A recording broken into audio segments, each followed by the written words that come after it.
ونشهد أن لا إله إلا الله وحده لا شريك له ونشهد أن محمدا عبده ورسوله أما بعد فأعوذ بالله من الشيطان الرجيم بسم الله الرحمن الرحيم يا أيها الذين آمنوا صلوا عليه وسلموا تسليما اللهم صل على سيدنا ونبينا وحبيبنا مولانا صلى الله عليه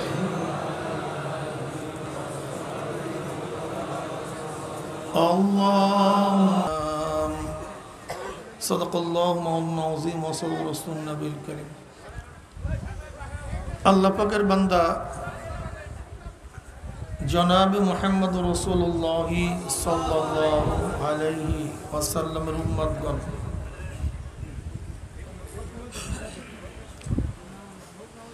আল্লাহ পাক রব্বুল আলামিন আপনাকে আমাকে ফিতনা ফাসাদের জমানায় যখন তামাম দুনিয়ার থেকে ইসলাম মুসলমানদেরকে মিটিয়ে দেওয়ার ষড়যন্ত্র চলতেছে, তামাম দুনিয়ার মধ্যে ইসলাম মুসলমান থাকবে কি থাকবে না এই প্রশ্নের সৃষ্টি হয়েছে। যে জমানায় মানুষ নেকের কাজ ছাড়তেছে, গুনার কাজ ধরতেছে, শুধু গুনার কাজ ধরেই না বরং গুনার কাজে প্রতিযোগিতা শুরু করছে কে কার আগে জাহান্নামে যাবে। যে জমানায় মানুষ নেকের কাজে আশ্চর্য হয়, গুনার কাজে স্বাভাবিক থাকে, সেই মুহূর্তে আল্লাহ পাক রব্বুল আলামিন আপনাকে আমাকে কোরআন ও হাদিসের মজলিস, আলেম ওলামা, মুমিন মুত্তাকিন, জাকিরিন শাকিরিনদের গুরুত্বপূর্ণ এক দামি মজলিসে আসার, বসার, বলার, শোনার তৌফিক আল্লাহ পাক দান করছেন। এর জন্য শুকরিয়া তান সবাই বলে আলহামদুলিল্লাহ। আমি তো এই মজলিসকে ধুলাই কারখানা বলে আপনারা জানেন। যেরকম লন্ডির মধ্যে জামা কাপড় দিলে লন্ডিওয়ালা পরিষ্কার করে ফেরত দেয়, ঠিক এই মজলিসের মধ্যে ঢুকলে আল্লাহ পাক রব্বুল আলামিন গুনাহ খাতা মাফ করে তারপর বিদায় দেয়। বক্তব্য আমার না, কিন্তু বুখারীর মধ্যে দীর্ঘ এক রওয়ায়াত আছে, ইন্না লিল্লাহি মালাইকা ইয়াতুফুনা ফিত তুরুক ইয়ালতামিসুনা আহলা যিকর ফাইযা ওয়াজাদু কওমান ইয়াসকুল্লাহ তাআলা তানাদাউ হালুম্মু ইলা হাজাতিকুম ফায়াহুক্কুনহুম বিআজনাইস সামাইদ দুনিয়া। একদল ফেরেশতা দুনিয়ার মধ্যে আসছে জাকিরদের তালাশ করার জন্য। যখন ফেরেশতাদের মধ্য থেকে কোনো এক দল জাকিরদের জামাত পেয়েই বসে, একদল আর এক দলকে ডাক দেয়, ভাই যাদের খোঁজে দুনিয়াতে আসছে সেই জাকিরদের জামাত পাওয়া গেছে। এদের সম্মান অর্থে গোটা এরিয়াকে পাকনা দিয়া ফেরেশতারা আসমান পর্যন্ত, প্রথম আসমান ঘিরে ফেলাইছে। এই হাদিসের শেষে আল্লাহ পাক রব্বুল আলামিন ফেরেশতাদের সাথে বিভিন্ন প্রশ্ন এবং জবাব দেওয়ার পরে সিদ্ধান্ত দেন, উশহিদুকুম আন্নী কদ গফারতু লাহুম। ফেরেশতারা সাক্ষী থাক, গোটা মাজলিসের বান্দাদের গুনাহ খাতা আমি সব মাফ করে দিয়েছি। কাজে জিকিরের মাজলিস গুনাহ ধুলাইয়ের কারখানা। লন্ডি হলো জামা কাপড়ের ময়লা দূর করে, আর জিকিরের মাজলিস কলবের ময়লাকে দূর করে। দামি এক মাজলিস। অন্য রওয়ায়াতের মধ্যে আসছে শুধু গুনাহ খাতি মাফ নয়, আল্লাহ পাক সমস্ত গুনাহকে নেকের দ্বারা পরিবর্তন করে দেবেন। এত দামি মাজলিস, এত গুরুত্বপূর্ণ মাজলিস। সংক্ষিপ্ত সময় আলোচনা করব, খুব খেয়ালের সাথে কথা শোনা চাই, খুব খেয়ালের সাথে। আর আল্লাহ পাক যাকে বুঝ দান করবেন, মাইরুদিল্লাহ বিহি খায়রান ইউফাক্কিহু ফিদ্দিন, আল্লাহ পাক যাকে ইচ্ছা তাকেই দ্বীনের সমুজ দান করেন, বুঝ দান করেন।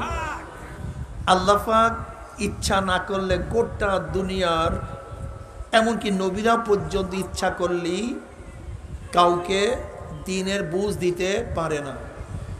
হেদায়েতের একমাত্র মালিককে, একমাত্র হেদায়েতের মালিক আল্লাহ। এগুলি হলো হেদায়েত পাওয়ার জায়গা, ওয়াসাইল। এগুলি কি ভাই? ওয়াসাইল। ওয়াবতাগু ইলাইহিল ওয়াসিলা। জান্নাত পর্যন্ত পৌঁছার, আল্লাহ পর্যন্ত পৌঁছার ওসিলা শেষ নেই। যত নেক কাজ, নামাজ, রোজা, হজ, যাকাত, ইবাদত, জিকির, আজকার, তেলাওয়াত, এই সমস্ত মজলিসগুলি আল্লাহকে পাওয়ার ওসিলা, লেকিন হেদায়েত দেওয়ার মালিক কিন্তু আল্লাহ। এখানে কারোর কোনো হাত নেই, একেবারে কোনো হাত নেই। তবে হ্যাঁ, জাল দিয়া মাছ ধরা হয় নাকি ভাই? কিন্তু এখানে আপনি খেয়াও দেন না কেন? কারণটা কি? বীজ বপন করলে ফসল পাওয়া যায়, তা ছাদের মধ্যে বীজ বপন করেন না কেন? কারণটা কি? আপনি জমিনের মধ্যে বীজ বপন করেন কেন? বীজের থেকে ফসল পাওয়া যায়, কিন্তু বীজের জন্য উপযুক্ত জায়গাও লাগে। জাল দ্বারা মাছ ধরা যায়, কিন্তু যেখানে মাছ পাওয়া যায় সেখানে জাল মারতে হয়। কথা ঠিক না? ঠিক হেদায়েত যেখানে পাওয়া যায় সেখানে হেদায়েতের জন্য যাইতে হয়, নাহলে হেদায়েত পাওয়া যায় না। অনেকের বুঝে আসবে না। দেখেন আল্লাহ পাকের খেলাটা কি, কৌশলটা কি, নিজামটা কি। বুখারীর মধ্যে রওয়ায়াত আছে, বনি ইসরাইলের এক ব্যক্তি অন্যায় সবই করছে, পাগলায়, কোনো অন্যায় বাদ দেয় নাই। হঠাৎ খেয়াল করছে এই অবস্থায় মারা গেল, অবস্থাটা এই অবস্থায় মারা গেলে আমার উপায়টা কি হবে? কারবার খারাপ। গেছে এক আবেদের কাছে, ভাই খুন তো করছি 99, অন্যায় তো সবই করছি, মাফের কি কোনো সুরাত টুরাত আছে? তওবা করার কোনো রাস্তা টাস্তা আছে কি না? সব করছেন, এত খুন করছেন, এত অন্যায় করছেন, মাফের কোনো রাস্তা নেই, আপনার কাজ শেষ, জাহান্নাম অবধারিত। ব্যক্তি চিন্তা করছে যেহেতু জাহান্নামে যাবো, এটা তোমাকে রেখে লাভটা কি? যেহেতু জাহান্নামে যাবই, তা তোমাকে আর ছাড়ার দরকারটা, কারবার সেরাও শেষ করছে। কিন্তু কলিজার মধ্যে তো আগুন জ্বলছে, কি করি, কোথায় যাই? এই অবস্থায় চক্ষু বুঝলে তো উপায় নাই, করিটা কি? জিজ্ঞাসা করছে একজনের কাছে, ভাই কার কাছে যাবো? কল অমুক গেরাকে আলেম আস, তুমি তার কাছে যাও, তুমি তার কাছে যাও। রওনা করছে, প্রতিমধ্যে কারবার শেষ, আজরাইল হাজির, জান কবজ, লাশ পড়া।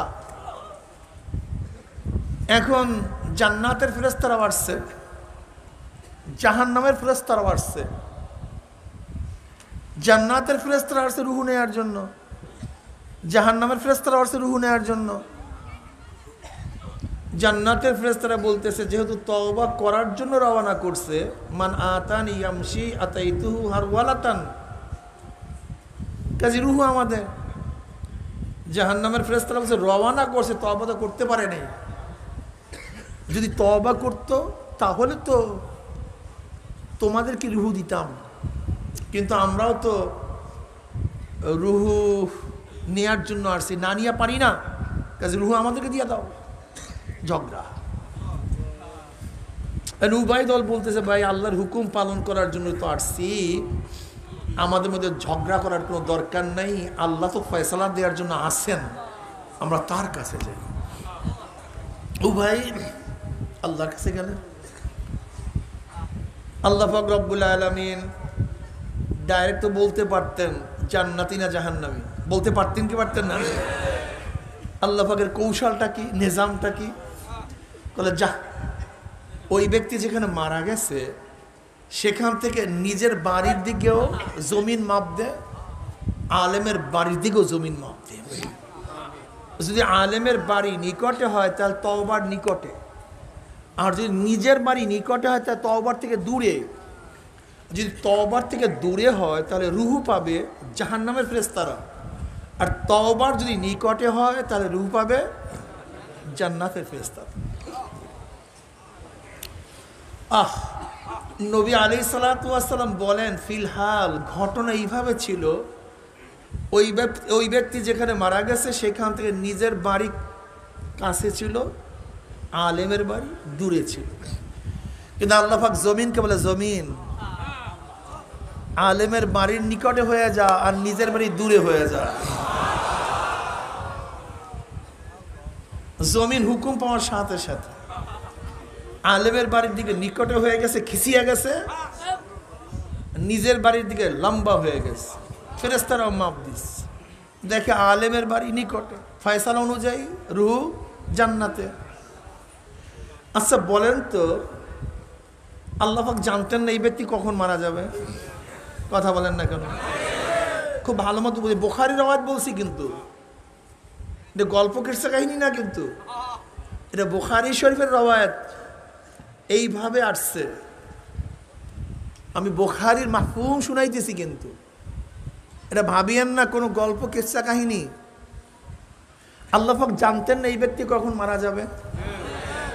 আচ্ছা আল্লাহ পাক জানতেন ওই সময় মারা যাবে। আচ্ছা আলেমের বাড়ির দিকে যাওয়ার দরকার দেখছে, আল্লাহ পাক ডাইরেক্ট হেদায়েত দিতে পারতেন না? নাকি অসম্ভব ছিল? দিলেন না কেন? বেশ ভালো কথা, আল্লাহ পাক তো ডাইরেক্টও বলতে পারতেন জান্নাতে নিয়ে যাও, বললেন না কেন? জমিনকে হুকুম করলেন কেন? কারণটা কি? সবই আমাদের জন্য নসিহত। আল্লাহ পাক পারেন না তা না, কিন্তু আল্লাহ পাক নিয়ম ছাড়া কোনো কিছুই করেন না। তোর কাজ হেদায়েতের জন্য দৌড় দে, তোর কাজ হেদায়েত খোঁজ কর, মাওলার কাজ হেদায়েত তোর গলার মধ্যে পড়ায় দেবে। যা তুই হেদায়েতের দৌড় দে। আল্লাহ পাক ওই ব্যক্তিকে হেদায়েত দিতে পারতেন, জান্নাতে দিতে পারতেন, তার নসিহত হইতো না, কেউ কারোর কাছে যাইতো না, হেদায়েত তালাশ করতো না, এখানে আপনারা আসতেন না, এত সাধনা করতেন না, প্রত্যেকে ঘরের মধ্যে থাকতেন যে হেদায়েত আমার নয় পৌঁছায় দেবে। যেই সমস্ত আমার বন্ধুরা আপনারা বলেন যে কারোর কাছে যাওয়ার প্রয়োজন নাই, তাহলে বুখারীর মধ্যে রওয়ায়াত কেন আসছে আলেমের বাড়ির দিকে সে যাইতেছিল? আলেমের কাছে তওবা করার জন্য রওনা করছে কেন? আল্লাহ পাক কি ডাইরেক্ট তাকে তওবা শিক্ষা দিতে পারতেন না? সমস্ত নবীদের উপরে যেরকম আল্লাহ পাক ওহী নাযিল করেন তার উপরে পারতেন না? করলেন না কেন? তাহলে তো আপনারা সবাই মাদ্রাসায় কেউ আসতেন না, ওলামায়ে কেরামের কাছে যাইতেন না, ওয়াজ নসিহত শুনতেন না, আপনারা বলতেন আল্লাহ বনী ইসরাঈলের ব্যক্তির মতো আমার মধ্যে তুমি হেদায়েত ঢুকায় দাও। বাস, সাধনার দরকারটা কি? কিন্তু আল্লাহ পাকের নিজাম কি? আল্লাযীনা জাহাদু ফিনা লানাহদিয়ান্নাহুম সুবুলানা, তোদের কাজ সাধনা করা, চেষ্টা করা, আর হেদায়েতের মালা পরাবার কাজ হলো আমার। তোদের কাজ হেদায়েতের পথে চলা, আর হেদায়েত দেওয়ার কাজ হলো আমার।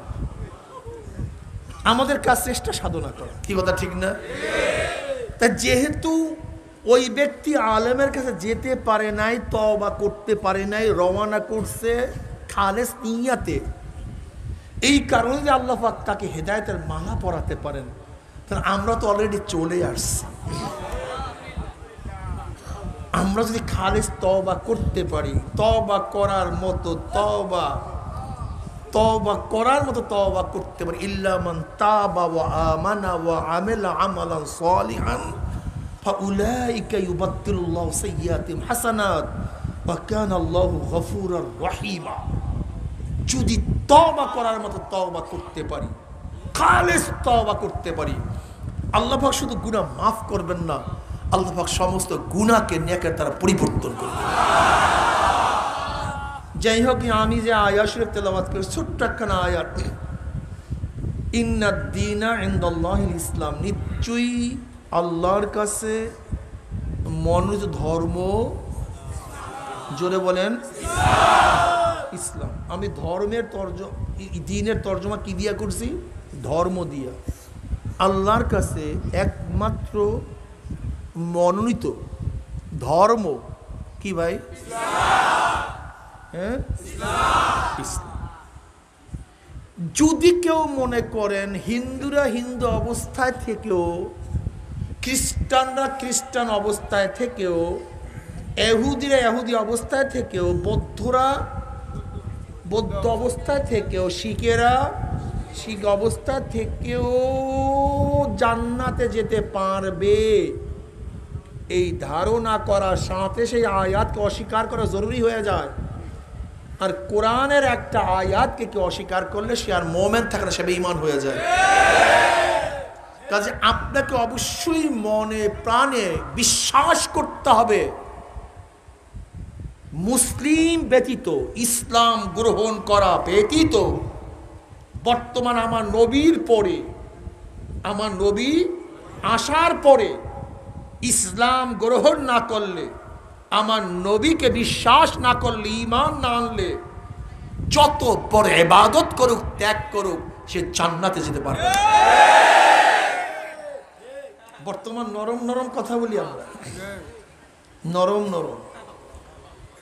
ইসলাম ইসলাম, দিন দিন। খুব ভালো মতো মনে রাখবেন। আপনারা ভাবতে পারেন মুসলিম কি পরিমাণ, এর মধ্যে কয়জন খাঁটি মুসলমান, এই কয়জন জান্নাতে যাবে, আর সবাই, ঘটনাটা কি, সবাই জাহান্নামে যাবে। এই চিন্তা করার দায়িত্ব তোমার না, এই চিন্তা করার দায়িত্ব তোমার না, এই দায়িত্ব তোমাকে দেওয়া হয় নাই। একটা নিয়ম, একটা পদ্ধতি, একটা প্রক্রিয়ার নাম, ঠিক না? দিন একটা কিসের নাম? আদর্শের নাম। দিন একটা নিয়মের নাম, দিন একটা পদ্ধতির নাম, একটা কানুনের নাম দিন, ঠিক না? খুব ভালো মতো বুঝবেন।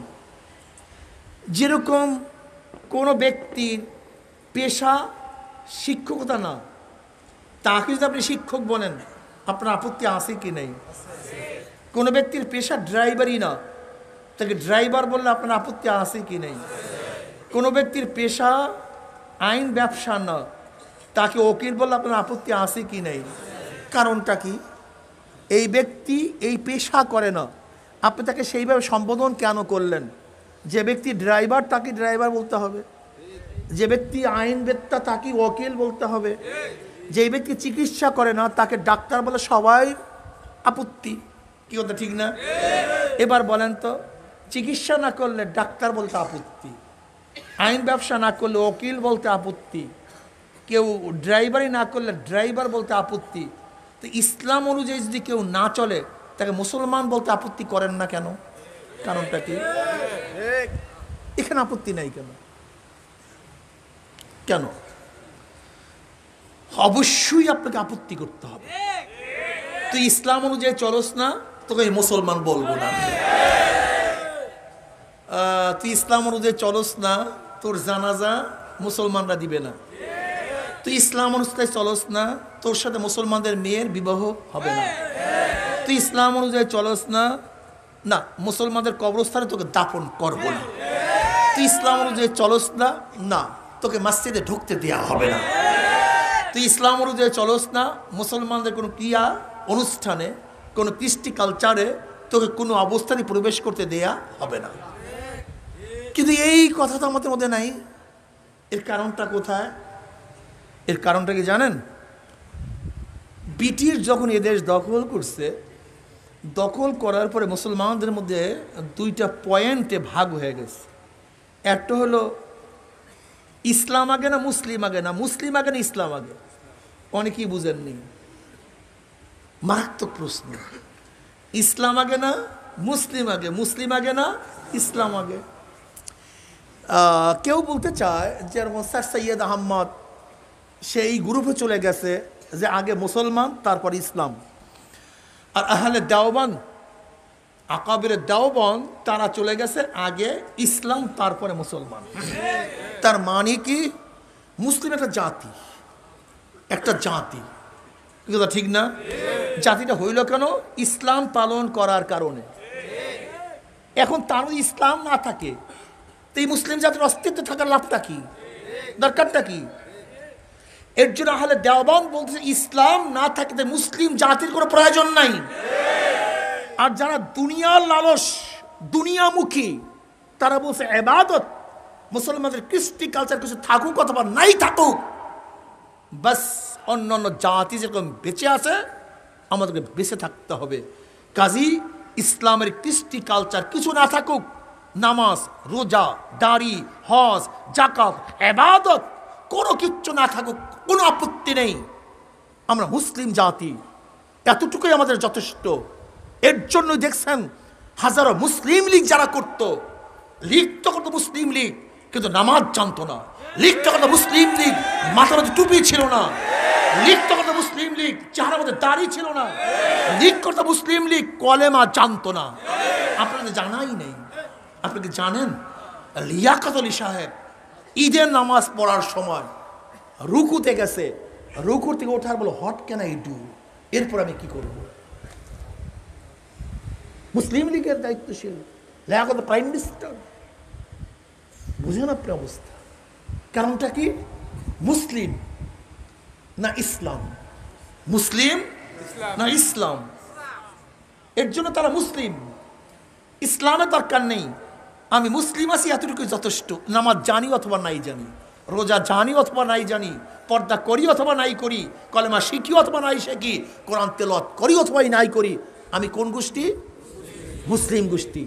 এর জন্য হাজারো মুসলমানের সন্তান এখন বাংলাদেশের মধ্যে আছে, এই মাজলিসের মধ্যে হাজারো আছে যারা নিজেদেরকে দাবি করে মুসলমান, কিন্তু সূরা ফাতিহা জানে না।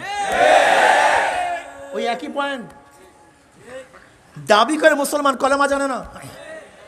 মুসলমান দাবি করে হুজুর মাসালা জানে না। কারণটা কি? মুসলিম, বাস যথেষ্ট। ইসলামের দরকার নেই, ইসলামে আমরা জাতি গোষ্ঠী, বাস এতটুকু যথেষ্ট। মারাত্মক পয়েন্ট। কিন্তু সরদার দো আলম আলাইহিস সালাতু ওয়াস সালাম শুধু মুসলিম একটা জাতি গঠন করার জন্য আসেন নাই, বরং গোটা দুনিয়ার মানুষদেরকে জান্নাতে নেওয়ার জন্য আমার নবী দুনিয়াতে আসছেন। গোটা জাতিকে জান্নাতে যদি নেওয়ার জন্য আসে, তা জান্নাতের কাজ না করলে জান্নাতে যাবা কিভাবে? আমাকে বলো, আমাকে বলো। এর জন্য কোন ব্যক্তি মুসলমানের ঘরে জন্ম হতে পারে, কিন্তু সে মুসলিম নাও হতে পারে। আবার খ্রিস্টানের ঘরে জন্ম হতে পারে, সে একটা পাক্কা মুসলমান হতে পারে। এটা আদর্শের নাম, এটা আদর্শের নাম। ডাক্তারের ঘরে জন্ম হলে সে ডাক্তার নাও হতে পারে, উকিলের ঘরে জন্ম হলে সে উকিল নাও হতে পারে, ইঞ্জিনিয়ারের ঘরে জন্ম হলে সে ইঞ্জিনিয়ার নাও হতে পারে। ইঞ্জিনিয়ারটা আদর্শ, ডাক্তারের একটা আদর্শ, আইনবিদ একটা আদর্শ, ইসলাম একটা আদর্শ, একটা নীতি কানুন। ঠিক এই পয়েন্টের কারণেই হাজারো আওয়ামী লীগ মুসলমান দাবি করে, কিন্তু ইসলাম অনুযায়ী চলতে চায় না। এই একই পয়েন্টের কারণে হাজারো বিএনপি মুসলমান দাবি করে, ইসলাম মানতে চায় না। এই একই পয়েন্টের কারণে হাজারো জাতীয় পার্টি তারা নিজেদেরকে মুসলমান দাবি করে, কিন্তু ইসলাম মানতে চায় না। এই একই পয়েন্টের কারণে হাজারো বামপন্থী নাস্তিক বিদআতি, হাজারো আল্লাহ পাকের দুশ্মন যারা নিজেদেরকে মুসলমান দাবি করে, কিন্তু ইসলাম মানতে চায় না। এই একই পয়েন্ট, বিশ্বাস হয় না আপনাদের? হ্যাঁ, শুধু কি তাই? আরে ভাই, মোবাইল ফোনে ডিস্টার্ব করেন না। এই একই পয়েন্টের কারণে হাজার প্রফেসর নিজেদেরকে মুসলমান দাবি করে, কিন্তু সেজদা আমার মাওলাকে সেজদা দিতে চায় না। হাজারো মহিলারা নিজেদের মুসলমান দাবি করে, কিন্তু বোরখা পড়তে চায় না। হাজার মুসলিম সন্তান এখানে আছে, ছাত্ররা আছে যারা নিজেদেরকে দাবি করে মুসলমান, লেকিন যদি বলি ইসলামের কানুন অনুযায়ী চলতে থাকো, বলে এইটা আমার দরকার নেই, আমি মুসলমান, আমি মুসলমান। এর জন্য আমরা বলি, আমরা আগে মুসলমান না আগে ইসলাম? হ্যাঁ, আগে ইসলাম। তোমার মাথার মধ্যে ইসলামের ছাপ থাকা চাই, তোমার চেহারার মধ্যে ইসলামের ছাপ থাকা চাই, তোমার পোশাকের মধ্যে ইসলামের ছাপ থাকা চাই। আরে সব আল্লাহর নবীর সাথে জান্নাতে চলে যাবা। হাজার হাজার বেয়াকুফ কোথাকার। আল মারউ মা মান আহাব্বা ওয়া লাহু মাকতাসাবা। তুমি মুসলমান দাবি করবা, ইসলাম অনুযায়ী চলবা না, আবার বলবা কি রাষ্ট্রের সাথে ধর্মের কোনো সম্পর্ক নাই, এটা কোথার থেকে এসছে? তুমি ঠিকই বলছো, তুমি যেই ধর্ম পালন করো সেই ধর্মের সাথে রাষ্ট্রের কোনো সম্পর্ক নাই, কিন্তু আমরা যে ইসলাম পালন করি তাদের সাথে রাষ্ট্রের ধর্মের হাজারো পালন করার সুযোগ আছে, সম্পর্ক আছে। তোমার ধর্মের সাথে রাষ্ট্রের কোনো বিশ্বাস হয় না। বৌদ্ধদের ধর্মের প্রধান, রাষ্ট্রের প্রধান না। গুরু নানক ধর্মের প্রধান, রাষ্ট্রের প্রধান না। রাধা কৃষ্ণ ধর্মের প্রধান, রাষ্ট্রের প্রধান না। কিন্তু আমার নবী ধর্মের প্রধান, রাষ্ট্রের প্রধান। এই জন্য তোমার ধর্মের সাথে রাষ্ট্রের কোনো, কিন্তু আমার নবীর ধর্মের সাথে, কেন আমার নবী ধর্মের প্রধান। কি কথা বলেন না? কাজে তোমার যে ধর্ম সেই ধর্মের সাথে রাষ্ট্রের কোনো, কিন্তু আমার যে ধর্ম উপায় নেই, কোনো উপায় নেই। কি করবো কোন, কোনো উপায় নেই। আমার নবী মসজিদের ইমাম, মসজিদের বাহির ইমাম। গোটা নবীদের পরে সর্বশ্রেষ্ঠ আবু বকর রাদিয়াল্লাহু তাআলা আনহু, তিনি ধর্মের প্রধান ছিলেন। কি জানেন না আপনি ইতিহাস? ধর্মের প্রধান ছিলেন। গোটা নবীদের পর দ্বিতীয় মর্যাদা স্থাপন, দ্বিতীয় মর্যাদা লাভ করছেন কে? ওমর ইবনে খাত্তাব রাদিয়াল্লাহু তাআলা, সমস্ত নবীদের পরে সে ধর্মের প্রধান। তৃতীয় ওসমান গনি রাদিয়াল্লাহু, ধর্মের প্রধান। চতুর্থ ধর্মের প্রধান। পঞ্চম খলিফা ওমর বিন আব্দুল আজিজ সাহেব রহমতুল্লাহ আলাইহি। কি করবো কোন, তুমি যে ধর্ম পালন করো তার সাথে রাষ্ট্রের কোনো সম্পর্ক নেই, কিন্তু আমি যে মুসলমান ইসলাম ধর্ম পালন করি আমার সাথে রাষ্ট্রের কোনো ব্যবধানও নেই। বুঝলেন? ইসলাম আগে না মুসলিম আগে? ইসলাম আগে না? কি ছাত্ররা কি বলো, ইসলাম আগে না মুসলিম আগে? ইসলাম। আলহামদুলিল্লাহ, খুব ভালো বুঝাইতে পারছি, ধন্যবাদ। আমরা কি বলতে চাই? আমরা কি বলতে চাই? গরু শিয়াল শুয়ারের মতো বেঁচে থেকে কোনো লাভ নেই। গরু একদিন ছিল না, আমরাও ছিলাম না। গরু এখন আছে, আমরাও। গরু একদিন থাকবে না, আমরাও। গরুও খায়, আমরাও। গরুও দেখে, আমরাও। গরুদের বাচ্চা আছে, আমাদেরও। গরুরও সুখ শান্তি আছে, আমাদেরও। গরুরও পঞ্চ ইন্দ্রিয় সবই আছে। কথা বুঝেন নাই? আর কি বলবো? লেকিন গরুর মধ্যে চিন্তা নাই কে আমাকে বানাইলো, কেন বানাইলো, কি করা উচিত ছিল, কি করতেছি, আমার মুগতের পরে কি উপায় হবে, আমার কবরে কি উপায় হবে, আমি পুলসিরাত পানি দিতে পারবো কি পারবো না। এই চিন্তা ভাবনা যার মধ্যে নাই সে একটা গরু হতে পারে, মুসলমান হতে পারে না, মানুষ হতে পারে। খাওয়া বাসা খাওয়া, জন্মের খাওয়া খাও, পায়খানা প্রসাব করো আর মরো, এর নাম মুসলমান না, এর নাম মুসলমানই না। তোমরা ভাবছো বিশাল বিল্ডিং করলি, বিশাল কিছু, অথচ ঈসা আলাইহিস সালাতু অবস্থা কি, বিচারের অবস্থাটা কি? নবী ঈসা আলাইহিস সালাতু ওয়াসসালাম প্রচুর বন্যা চলতেছে, হঠাৎ ঢুকছে এক তাঁবুর মধ্যে, গিয়া দেখে এক মহিলা, থাকা যাবে না, বের হয়ে গেছে। দূরে ঢুকছে একটা পাহাড়ের গর্তের মধ্যে, গিয়া দেখে সেখানে একটা সিংহ। এবার নবী ঈসা বলতেস, মাওলা হে, তুমি সবার জন্যই কোনো আশ্রয়স্থল রাখছো, কিন্তু তোমার বন্দা ঈসার জন্য কোনো আশ্রয়স্থল রাখো না, কোনো আশ্রয়স্থল তুমি রাখো নাই।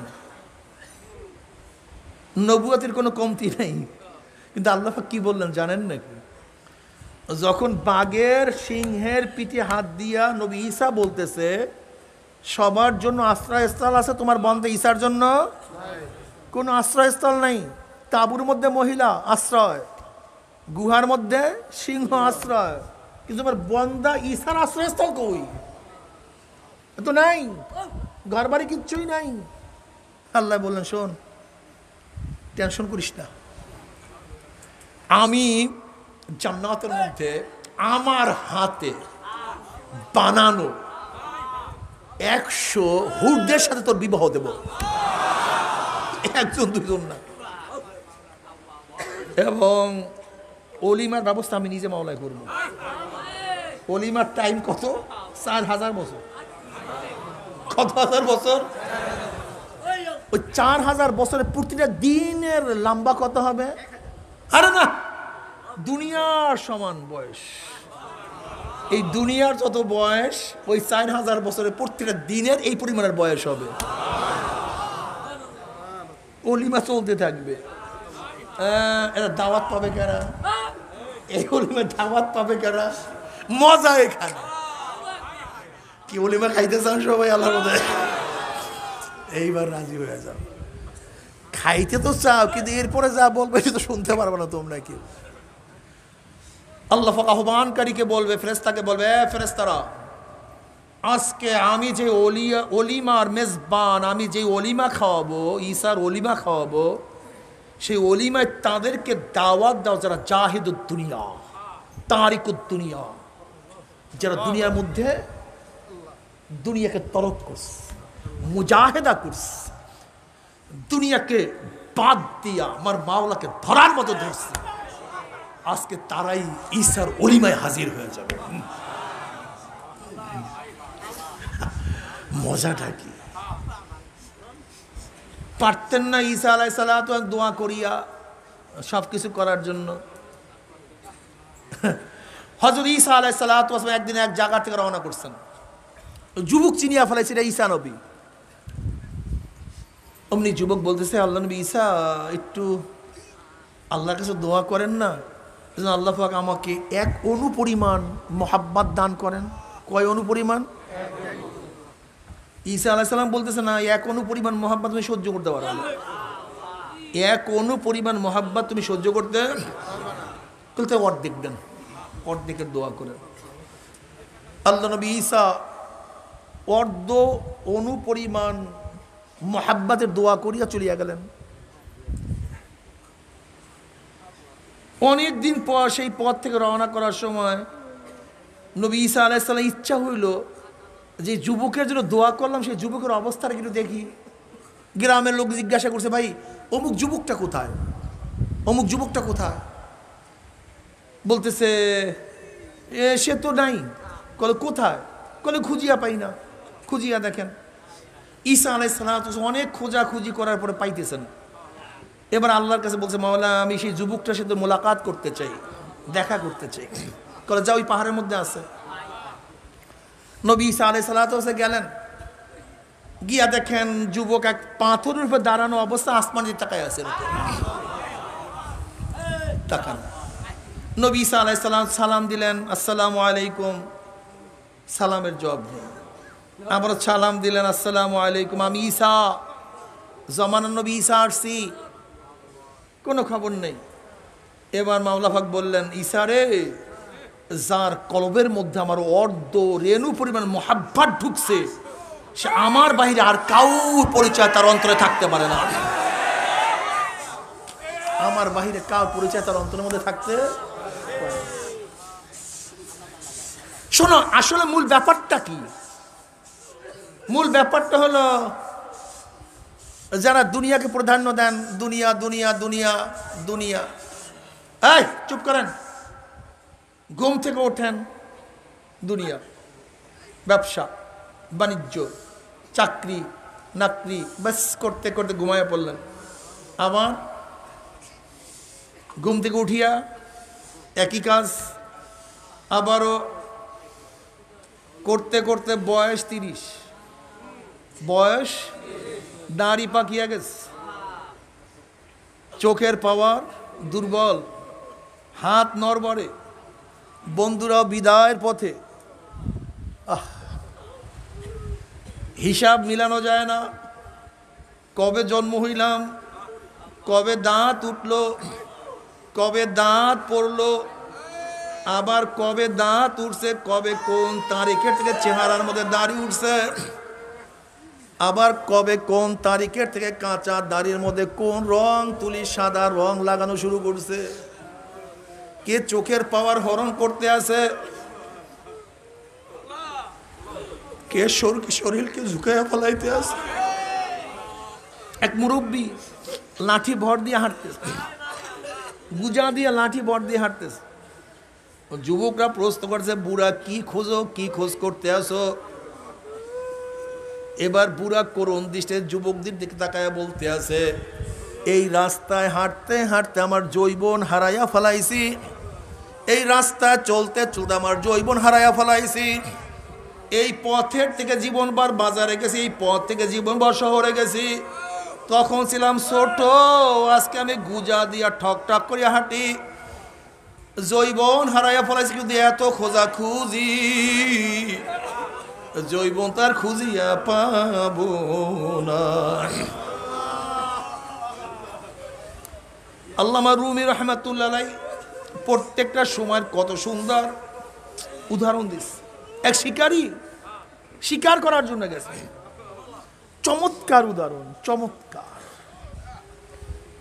তুনির মধ্যে তীর, দেখে পাখি,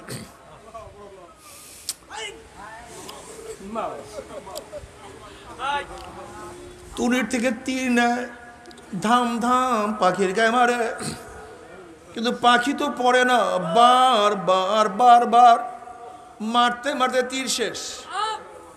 হঠাৎ তাকায়া দেখে পাখি তো পড়ে, কিন্তু আমি যেখানে গুলি করতে, এটা তো পাখির ছায়া, অরিজিনাল পাখি না।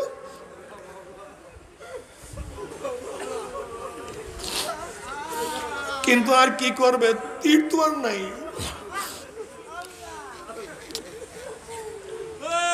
আল্লামা রুমি রহমাতুল্লাহ আলাইহি বলতে আছেন, প্রত্যেকটা হায়াত একটা তীরের মতো, এ দিয়া জান্নাত শিকার করা যায়, আমার মাওলাকে পাওয়া যায়।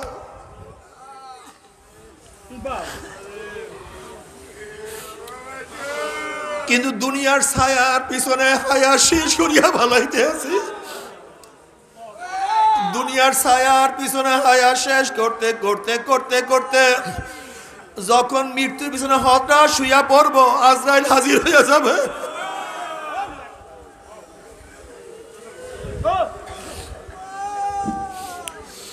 তখন দেখবো সব ছায়া, ছায়ার পিছনে জীবনটাকে শেষ করিয়া ফেলাইছে।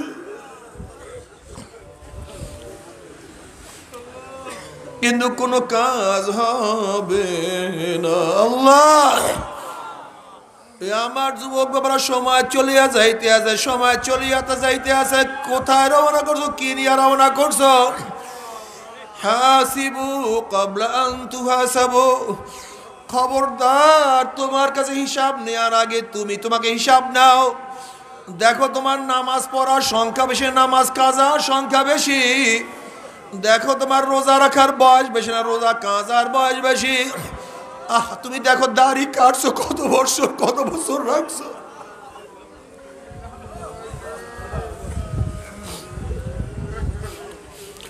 এই চোখ দিয়া কি নেকের কাজ বেশি করছো না গুনার কাজ বেশি করছো?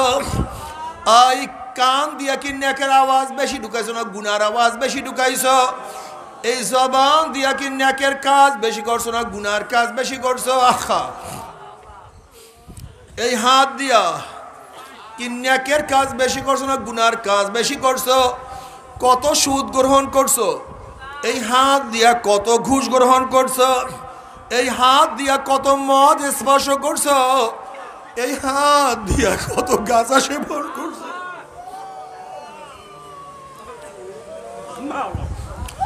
এই হাত দিয়ে অবৈধভাবে কত মহিলার গায়ে হাত লাগাইছো? এই হাত দিয়া কত জুলুম করছো, কত খুন করছো? আল্লাহ রে, হাসিবু ক্বাবলা আন তুহাসাবু। এই পাও দিয়া কত নেকের দিকে হাঁটছো, কত গুনার দিকে হাঁটছো। গুনাহ যা করছো তওবা করতে পারছো কি পারো নাই? আবার তওবা যা করছো আমার মাওলায় মাফ করছি করে না আল্লাহ।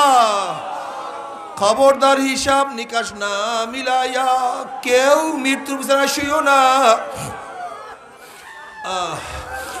আল্লাহ না করুক, আল্লাহ না করুক, গুনাহ খাতা মাফ না করাইয়া মৃত্যু বিছানা আসার খাইয়া পড়িয়া যাও। নাফরমান বদমাশ বেঈমান যখন মৃত্যু বিছানা আসার খাইয়া পড়িয়া যাবে, আল্লাহ পাক ডাক দে ফেরেশতারে, এই নাফরমান নামাজ কাজা করিয়া রোজা সারিয়া দিয়া বেপর্দা জেনার মধ্যে লিপ্ত হইয়া কোন জাহান্নাম কামাই করছে, খবরদার ওই জাহান্নাম খানা না দেখাইয়া রু টাকা কবজ করিস না। আল্লাহর কসম করিয়া বলিয়া থুইয়া গেলাম। নাফরমান বদমাশ বেঈমান হঠাৎ স্বপ্নের মধ্যে দেখতে পারবে জাহান্নামের দরজাগুলি টাস টাস করে খুলিয়া গেছে। জাহান্নামের আগুন দাউ দাউ দাউ দাউ দাউ দাউ করে যাও। আল্লাহ তুমি মাফ করিয়া দাও, আল্লাহ তুমি মাফ করিয়া দাও।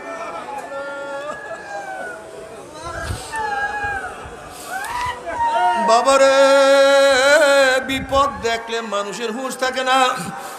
তুমি কি দেখো না ঢাকা 22 তলা বিল্ডিং আগুন লাগছে, মানুষ বাঁচার জন্য 22 তলার উপর থেকে লাফ দিছে। হুঁশ নাই যে 22 তলার উপর থেকে লাফ দিয়া বাঁচা যায় না, বরং আগে মরা যায়। লঞ্চ ডোবা শুরু করলে কে কার আগে বের হবে, পারাপারি করতে গিয়ে মানুষ বেশি মারা যায়। আল্লাহ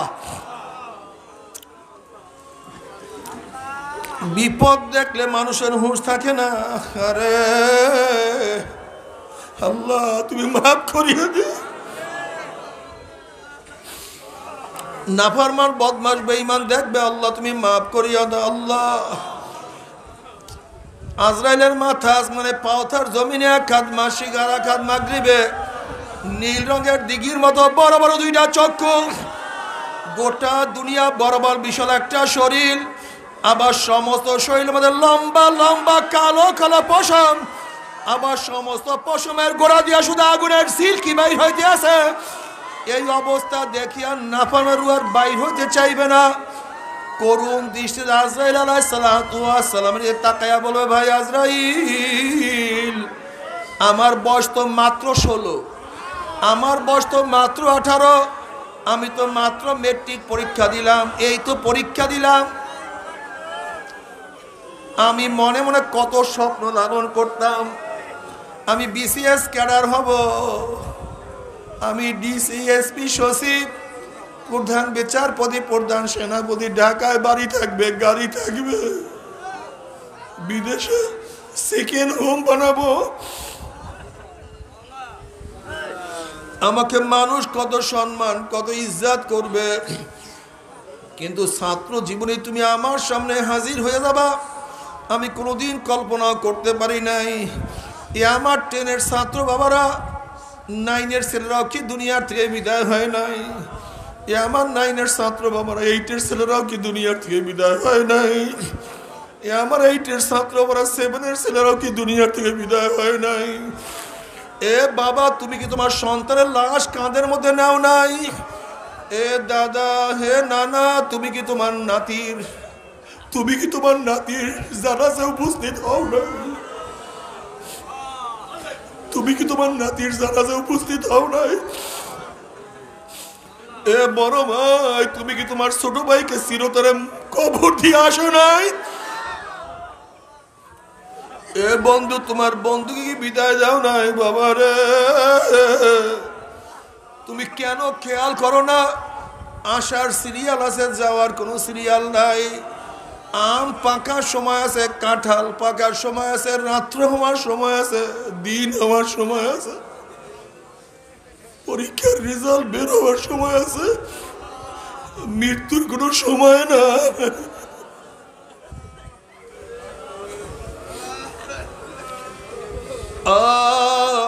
আল্লাহ তুমি আমাদের সবাইকে মাফ করিয়া দাও। আল্লাহ সবাইকে দিনের বুঝ দিয়া দাও। বাবারে, ওই কবর খুব মারাত্মক জায়গা, দুনিয়া কেউ খারাপন না।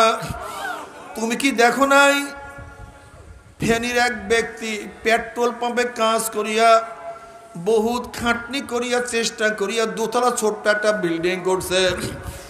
যখনই ব্যক্তির করোনা পজিটিভ ধরা পড়ছে অমনি পরিবারের সবাই তাকে নিচে একটা রুমের মধ্যে আটকায় ফেলাইছে। কেউ তার কাছেও যায় না। ওই বেচারা পানি পানি করে চিল্লায়, স্ত্রীও তার কাছে পানি নিয়ে যায় নাই। আবার ছেলেকে ডাক দেয়, বাবা আমাকে এক গ্লাস পানি দাও, ছেলেও তার কাছে পানি নিয়ে যায় নাই। মেয়েকে ডাক দেয়, মা কলিজা শুকায় গেছে, এক গ্লাস পানি দাও, মেয়েও তার কাছে পানি নিয়ে যায় নাই। পানি পানি করতে করতে বেচারা দুনিয়ার থেকে বিদায় হয়ে গেছে। পরিবারের সবাই যখন জানছে ব্যক্তি মারা গেছে তখন ছেলে মেয়ে স্ত্রী তালাবদ্ধ করিয়া সবাই পালাইয়া চলিয়া গেছে। লাশ পড়িয়া আছে, না দাফন করার জন্য তারা আসছে, না পানি তার কাছে দিছে, না গোসল করাবার জন্য আসছে, না একটা কাপড়ের ব্যবস্থা করছে। বাবারা দুনিয়া কিছু না, দুনিয়া কিছু না। তুমি কি দেখো নাই সন্তানের জন্য বাবা কত কি রাখিয়া যায়, কিন্তু সন্তান বাবার জন্য একদিন দোয়া করতে পারে না। দোয়া তো জানি না।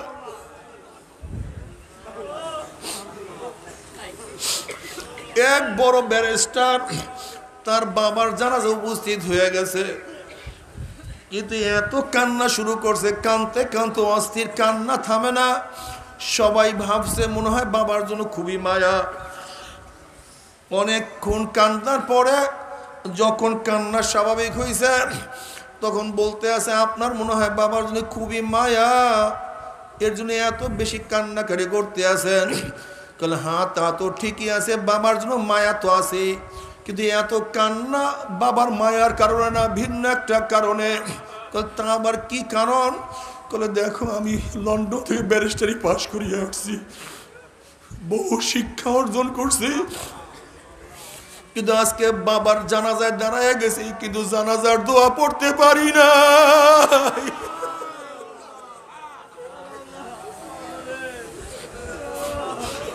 বহুত কিছু শিখছি কিন্তু জানাজার দোয়া শিখলাম না। আমার সে বদনসিব তার কেউ হইতে পারে না। এ নাফরমান, তোমার ছেলেকে বহুত কিছু শিখাইছ কিন্তু জানাজার দোয়া শিখাও না। তোমার সে বদ কপাল পড়ার কেউ হইতে পারে না। আল্লাহ আল্লাহ তুই আমাদের সবাইকে মাফ করিয়া দাও। বাবারা যারা দুনিয়া দুনিয়া দুনিয়া দুনিয়া করতে করতে জীবনটাকে ধ্বংস করিয়া ফেলাইছ, দুনিয়াদারদের সাথে চলতে চলতে গাঁজা ধরছো, ইয়াবা ধরছো, অবৈধ অস্ত্র হাতে নিছ। এই তোমাদের কাশপুর ব্রিজে কত গুন্ডামি করত, কত মানুষকে খুন করছে, কত মানুষকে জুলুম করছে, কত গুন্ডারা দুনিয়ার থেকে বিদায় হয়ে গেছে, কত মাস্তান দুনিয়ার থেকে বিদায় হয়ে গেছে, কত মদখোর, কত খুনি, কত জালেম মাটি তাদেরকে খাইয়া ফেলাইছে। বাবা কোন পথে রওনা করছো? আল্লাহ না করুক, আল্লাহ না করুক, আল্লাহ না করুক, মাওলাকে না নিয়ে যদি মাওলার কবরে যাও, কোন কোন নাফরমানের কবরের দুই পাশের মাটি এত জোরে চাপ মারবে, চাপের চলে এক পাজরের মাটি আর এক পাজরে লাগাইয়া ফেলাইবে। আল্লাহ তুমি আমাদের সবাইকে মাফ করিয়া দাও। বাবারে আযাবুল কবরে হক, কোন কবরে আযাব সত্য কোনো সন্দেহ নাই। আমার দাদা জান রহমাতুল্লাহ কিতাবের মধ্যে একটা সত্য ঘটনা উল্লেখ করছেন। আমার দাদা জান বলেন তার বিয়াই আব্দুল কাদের ফরাজি সাহেব একদিন দাদাজানকে বলতেছে, বিয়াই সাহেব আশ্চর্য একটা ঘটনা শোনেন। কলে কি ঘটনা? কলে ঢাকার এক মেস ফ্যাক্টরির মালিক, বহুত বড় ধনী, সারাদিন টাকা টাকা টাকা গুনার তালি থাকতো, নামাজ রোজা ইবাদতের কাছেও যাইতো না। ওই ব্যক্তি মারা যাওয়ার পরে তাকে দাফন করিয়া যখন সবাই ঘরে চলে আসছে, আমিও ছিলাম, তার ছেলে বলতে আছে, আমার 1000 টাকাটা চেক পড়িয়া গেছে, এইমাত্রই তাকে দাপন করলাম, চেকটাকে নষ্ট করিয়া কি লাভ? ওই সময় 1000 টাকা বর্তমানে কয়েক কোটি টাকা সমান হবে। সবাই পরামর্শ ভিত্তিতে যখন আবারও কবর খনন করা শুরু করছে চেক উঠাবার জন্য, আব্দুল কাদের ফরাজি সাহেব বলে, ভাই আমিও তাদের সাথে গেলাম। যখন আস্তে আস্তে কবরের থেকে মাটি উঠানো শুরু করছে, হঠাৎ কবরের থেকে ধোঁয়া বের হওয়া শুরু হয়ে গেছে। আমরা চিন্তা করলাম মনে হয় গ্যাস পরম অন্য কিছু হয়েছে। কলে বিআই সাহেব আস্তে আস্তে যখন মাটি পরিষ্কার করিয়া বাঁশ উঠানো শুরু করলাম, হঠাৎ যখন লাশের দিকে নজর পড়ছে, তখন দেখি লাশের জিভটা টানিয়া নাভি স্থানে ঝুলাইয়া ফেলাইছে, হাত পা ভাঙিয়া কত করিয়া ফেলাইছে।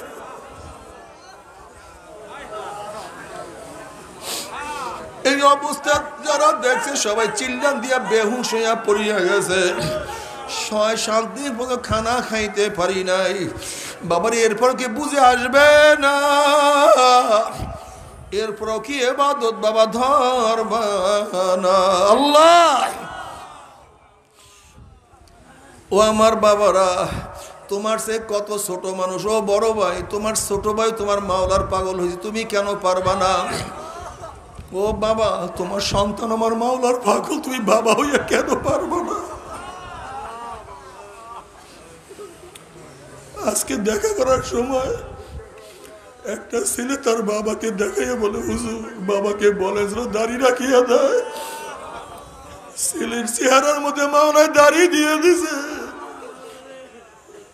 কিন্তু এখনো বাবাকে হেদায়েত দেয় না।